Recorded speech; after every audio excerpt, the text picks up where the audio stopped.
Morning, Israeli warplanes conducted a second airstrike inside Syria.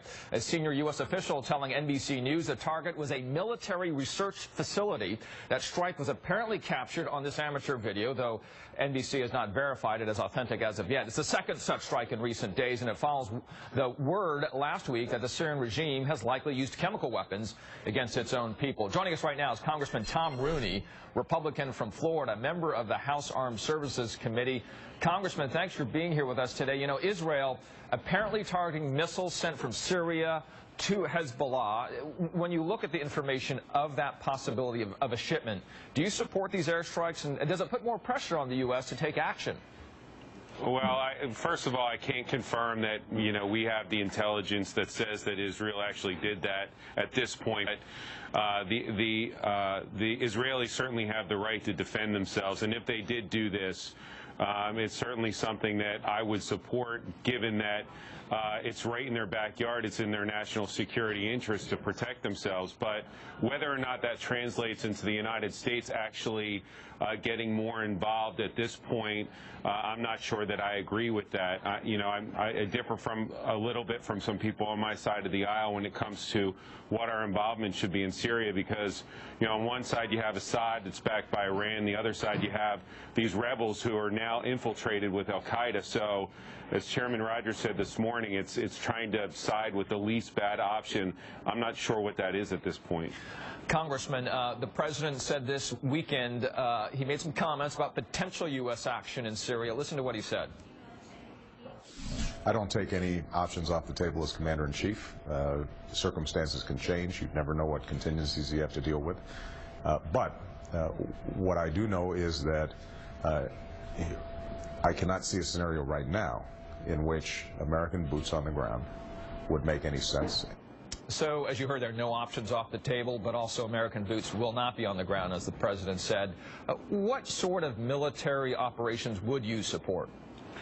I agree with what the president said right there. I mean, at this point, if we are going to engage in a new kinetic military activity after Afghanistan, after Iraq, the president, I would strongly recommend, come to the Congress, have the debate, make the argument.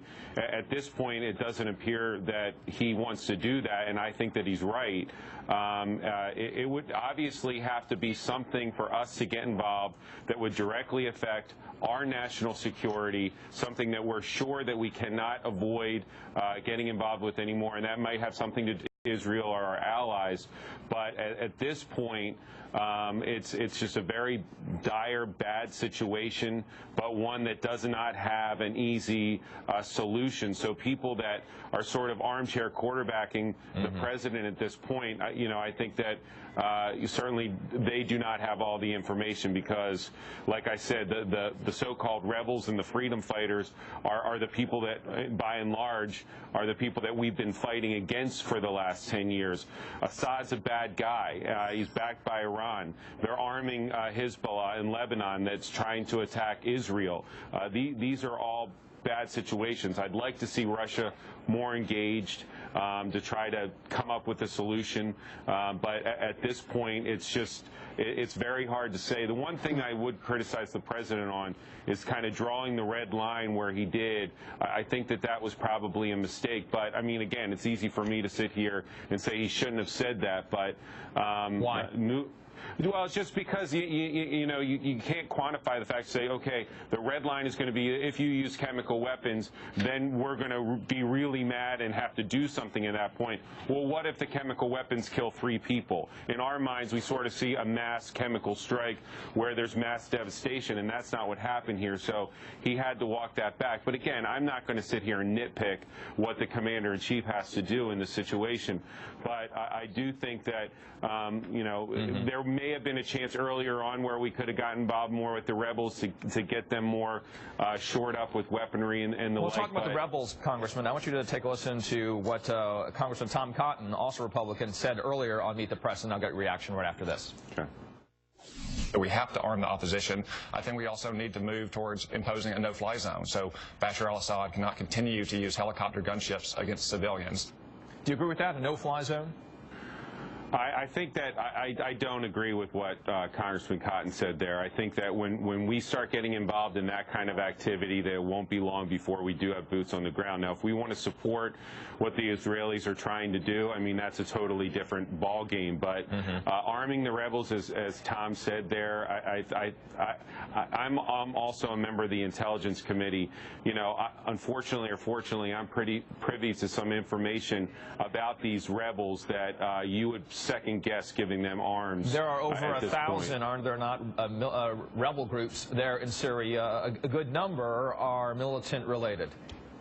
Well, and the problem is some of them are so disorganized that when you have groups like Al-Qaeda come in that do have the organizational structure and the leadership ability, they immediately ascend to the top. So, I mean, your intentions might be good, giving some of these rebel forces weapons to defend themselves and go after the Assad regime, but eventually they're going to make their way to Al-Qaeda. And is that really what the American people want their taxpayer dollars going to after the last 10 years? I don't think so.